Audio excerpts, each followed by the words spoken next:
Well,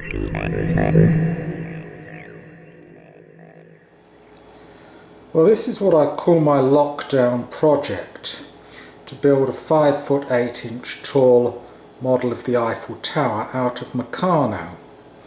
Now, a bit of the history to this is that when I was a kid, my dad came home one day and brought home a 4-foot model of the Eiffel Tower that he got from Marks the stationers in the drapery.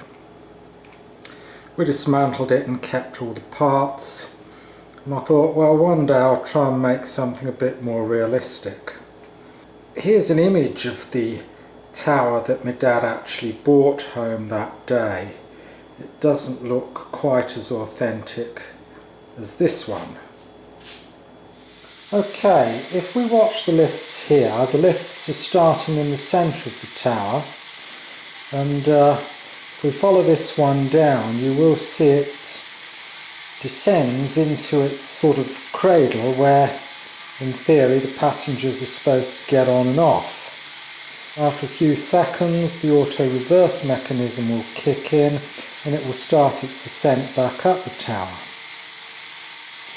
It'll pass the other lift coming down pretty much in the centre, and it will eventually make its way up onto the top platform of the tower, and if we're very lucky we can see it entering the top platform.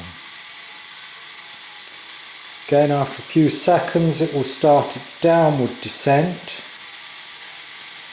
I will just quickly follow it down till it meets the other one at the halfway point. Then I'll follow the other one back up towards the top.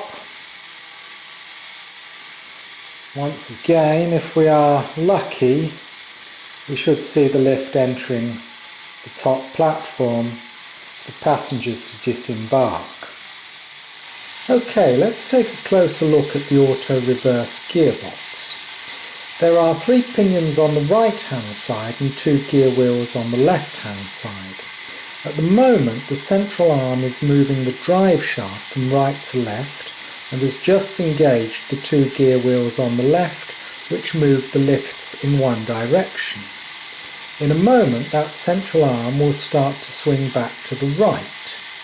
When the 2 gear wheels on the left disengage, soon after that the pinions on the right will engage and they will move the lifts in the opposite direction.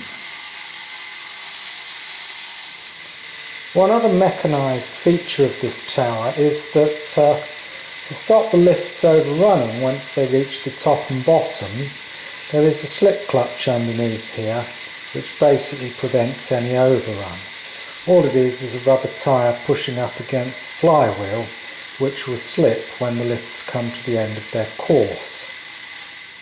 We will take another look at the lifts in operation.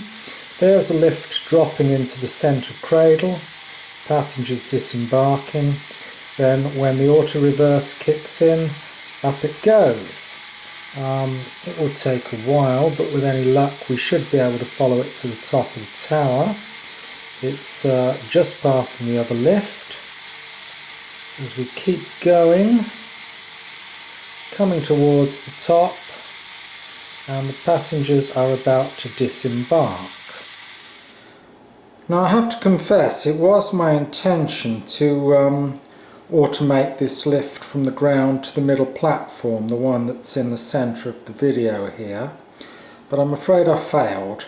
There is a little mechanism at the bottom here that enables you to turn that particular lift by hand, and we'll just have a very quick demonstration turning that lift by hand. You should see it start to come down, and obviously you can move it downwards or upwards on that mechanism.